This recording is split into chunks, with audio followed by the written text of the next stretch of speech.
Hey everybody, welcome back to my YouTube channel. This is the Jordan Report and I am your host, Robert Jordan.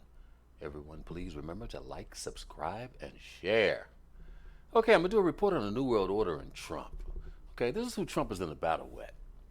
Alright, now if you don't know who the New World Order is or what it is, it's just a system of global governance.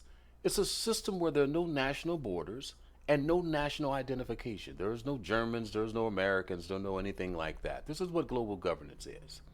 Anyway, I got a couple of articles. I'm going to go through them really fast.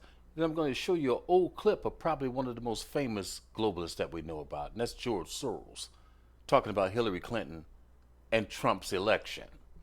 All right, we're going to go back to May 19, 2019. This is a year-old article. Angela Merkel complains that Trump is destroying the New World Order. Okay, now I'm going to show you what she's doing over in Germany today in the next article. It's terrible. These people are crazy. German Chancellor Angela Merkel has admitted that the New World Order is under threat due to the rise of President Trump and the trend of Trump-supporting populist leaders winning elections around the world in the past year. The German leader slammed the rejection of open borders. Open borders is the key to globalism. It's the key to destroying national sovereignty. That's globalism. And so they have to have the borders open. The German leader slammed the rejection of open borders and globalism and poured scorn on the patriotic movement currently sweeping across Europe, the US, Brazil, Australia, and other parts of the world. These are the people that's closing their borders. Frankly speaking, the country I have the honor to represent and where I am chancellor has difficulties. And the polarization is something that we see in our country as well, which we haven't seen in decades. That's because she poured all these refugees into her country, and the people don't like that. Merkel attributed increasing populism and polarization to both the Eurozone crisis and migration crisis seen in Europe over the last few years, following a record influx of refugees, but said Germany would not shrink from the world stage. She has not. Wait till I show you what she's done. Germany wishes to be a country that lends its contribution in the future to solve the problems of the world together.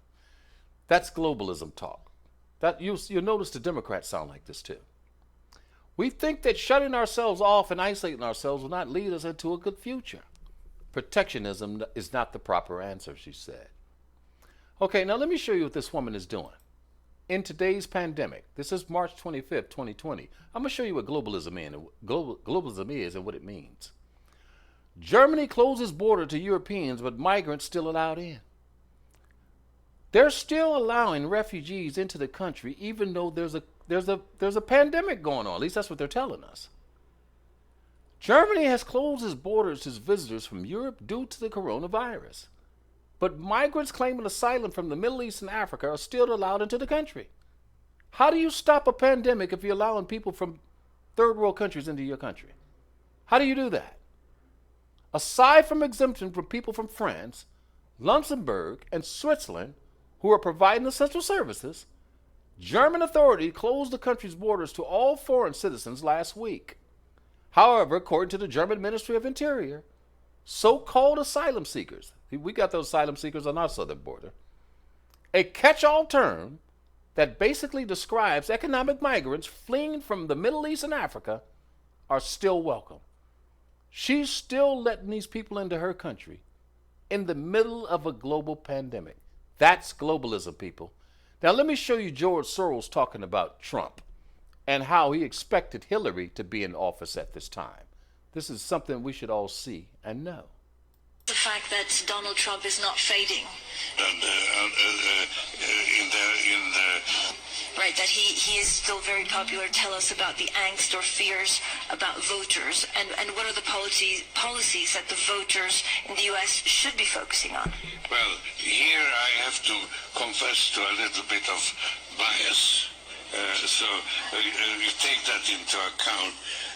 I think it's going to lead to a landslide for Donald Trump in the popular vote, not in the electoral vote, because their paid political announcements will have a big role, and so the electoral thing will be closer.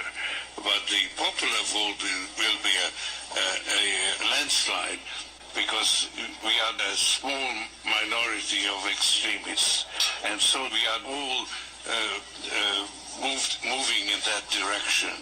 And while I don't think that Donald Trump has any chance of being elected. But you think Hillary Clinton is a done deal? Yeah. And I do think actually she is the one who's most qualified. But Okay, he was expecting Hillary to be in office. All the globalists were expecting Hillary to be in office instead of Trump. Okay? Now let me tell you, if Hillary was in office, half of Central America would already be in this country. I tell people all the time, listen, you may not like Trump's nationalism and all that stuff, but you have to know what the alternative was.